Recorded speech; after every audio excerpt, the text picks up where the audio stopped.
All right, buckle up. Today's video is all about my financial year 23 performance. For those of you outside Australia, what that means, our tax year has just wrapped up at the end of June, and now is the time to crunch, all of the numbers to look at what we managed to achieve in the financial year just gone. So strap in. Today I'm going to share with you my business's overall performance, but also some of the behaviors that it took for me to get there.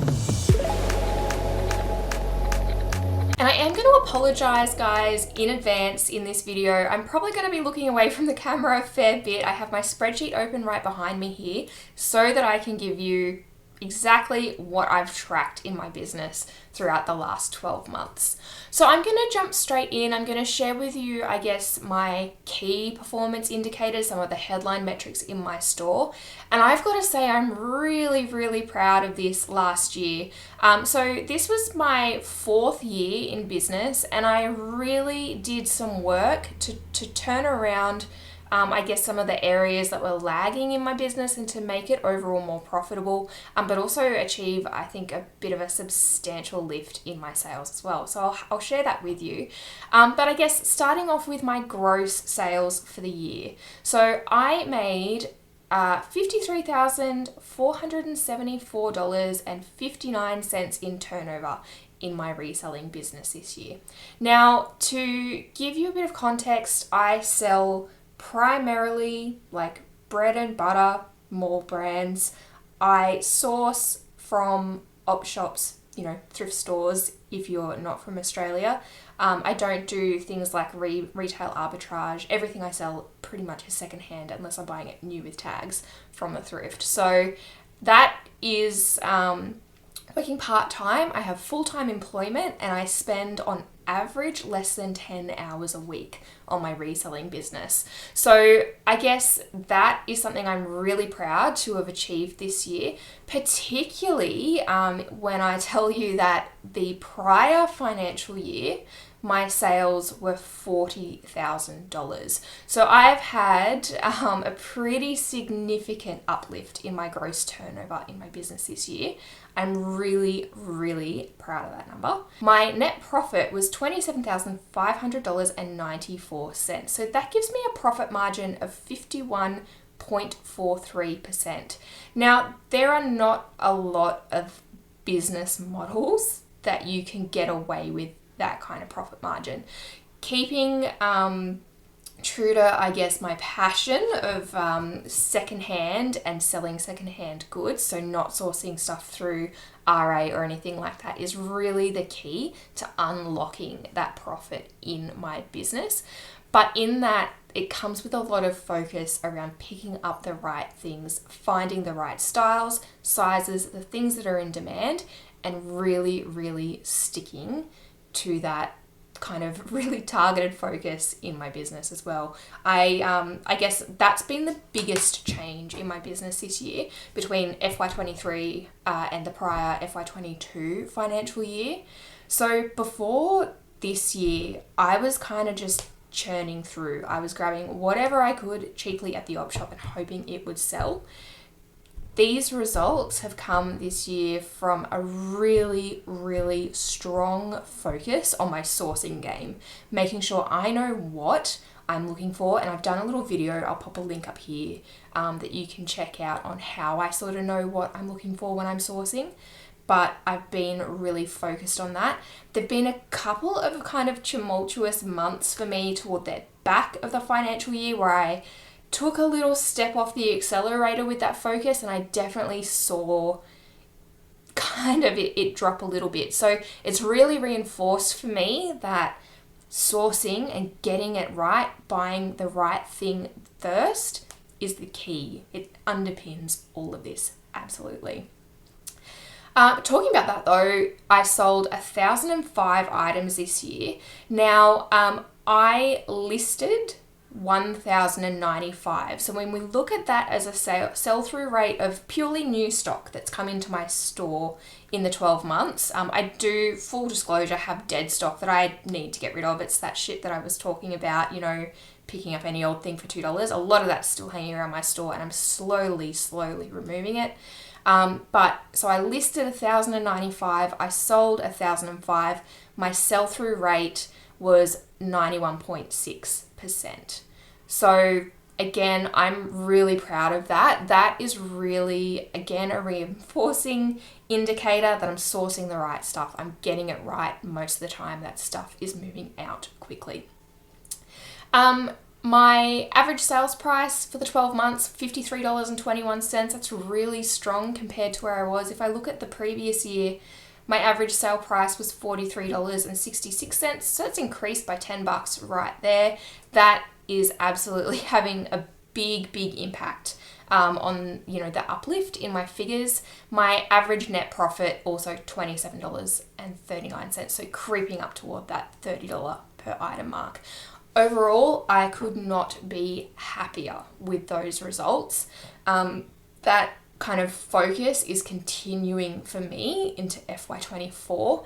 I'm hoping this year, so last year I did set myself like a stretch goal, I suppose, from where I'd been the year before.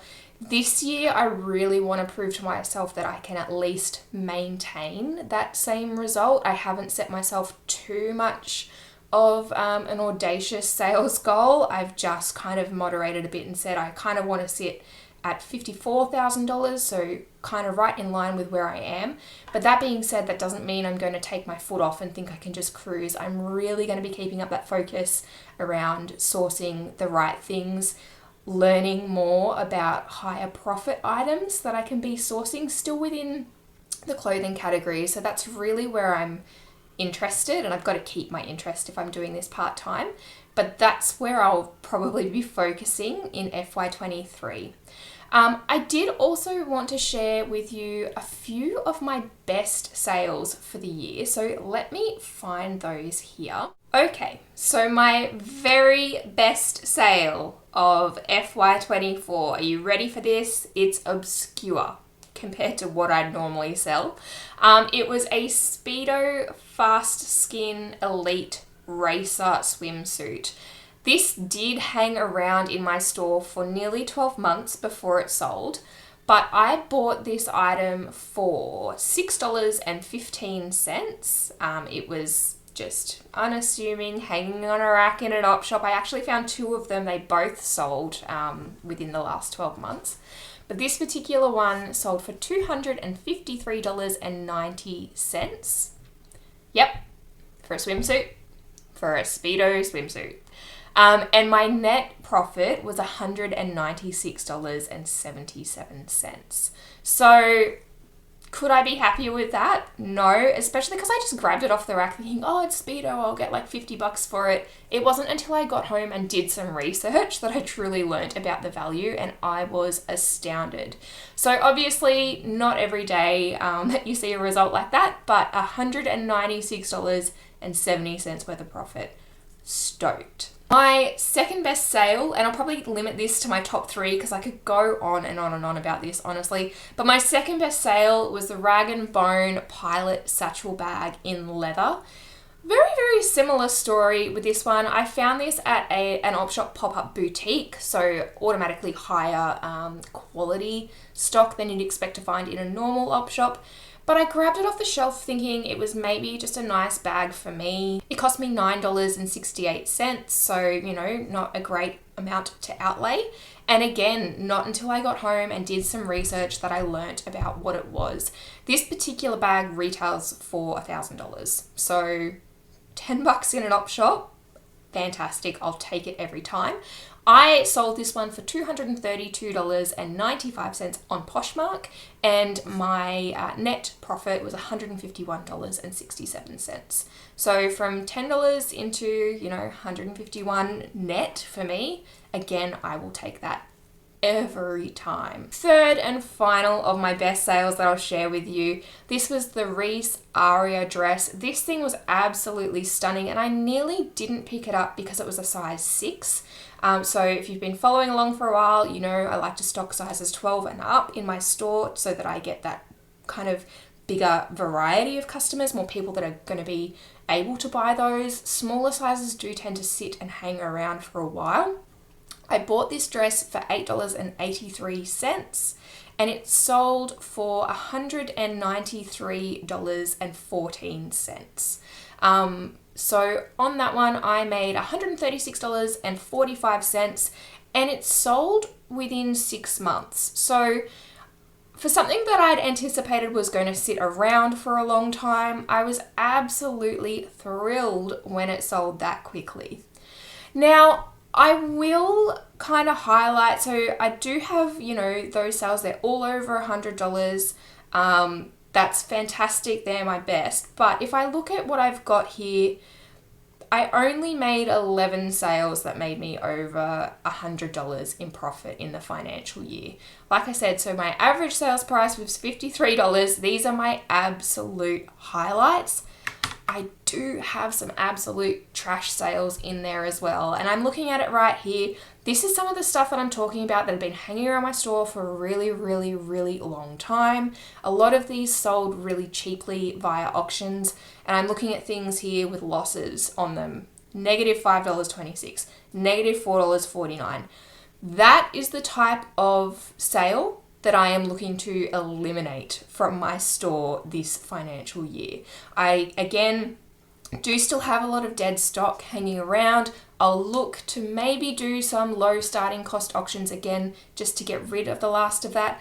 But I have recently also been really ruthlessly just culling the crap from my store. So I anticipate there'll be a lot more of that this year. I really just want to be bringing the quality items, and I want to be turning over my store maybe twice a year. I don't know, I haven't thought too strategically about that yet, but that's where my focus is going to be. So I have, I guess, touched on it a few times here, but what I'm most proud of out of my business in FY24 has really been my focus around strategic sourcing, on turning my, my profit model around in my business, aiming for that higher profit, higher quality items, and stopping just the churn of items through my store. It has been a bit of a mindset shift. So I kind of started out all gung-ho, and I wanted to list the most every day, and I wanted to, just volume, get it all done because I was able to pick up stuff cheaply. It's been a big mindset shift to kind of go, it's okay to list less, to make less sales, to make more money.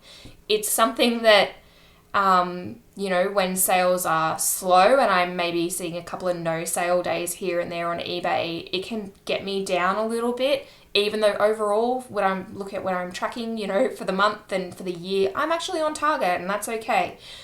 So I'll be working around some of that stuff this year as well, just trying to get myself more comfortable with the higher profit, maybe less sales model. But I'm really, really keen to see where the next financial year takes me.